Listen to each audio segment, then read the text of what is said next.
સાવલીમાં અખિલ ભારતીય વિદ્યાર્થી પરિષદની વિદ્યાર્થિનીઓ દ્વારા પોલીસ જવાનોને રાખડી બાંધી રક્ષાબંધન પર્વની ઉજવણી કરી હતી। રાખડી એ માત્ર રંગબેરંગી દોરું નથી, પરંતુ ભારતીય સંસ્કૃતિમાં એ પવિત્ર બંધનનું પ્રતીક છે।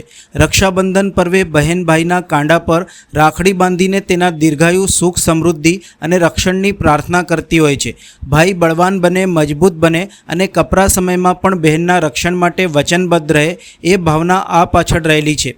આજના સમયમાં રાખડી માત્ર ભાઈ બહેન પૂરતી સીમિત રહી નથી, પણ સમાજમાં રક્ષણ અને સેવા માટે કટિબદ્ધ વ્યક્તિઓ માટે પણ રાખડી બાંધવામાં આવે છે। તે માન, આદર અને કૃતજ્ઞતાનું પ્રતીક બની છે। આ ભાવનાને આગળ વધારવા અખિલ ભારતીય વિદ્યાર્થી પરિષદની વિદ્યાર્થિનીઓએ સાવલી પોલીસ સ્ટેશન ખાતે રક્ષાબંધન પર્વની ઉજવણી કરી હતી। વિદ્યાર્થિનીઓએ પોલીસ સ્ટેશનના ઇન્ચાર્જ પીએસઆઈ શ્રી વીએ પરમાર તથા અન્ય પોલીસ જવાનોને રાખડી બાંધી હતી, તેમજ સમાજની સુરક્ષા માટે ફરજ બજાવતા પોલીસજનોના સમર્પણ માટે આભાર વ્યક્ત કર્યો હતો અને શુભેચ્છાઓ પાઠવી હતી। આજરોજ સાવલી નગરમાં આવેલા પોલીસ સ્ટેશનમાં અમે જેમ આ પોલીસવાળા આપણી દરરોજ રક્ષા કરે છે, તેમ અમે આજનો દિવસ એક દિવસ છે તે દરેક એટલે મતલબ એ રોજ અમારી રક્ષા કરે છે, તેમ તેમની રક્ષા થાય તે બદલ અમે તેમને રક્ષાપોટલી બાંધી છે।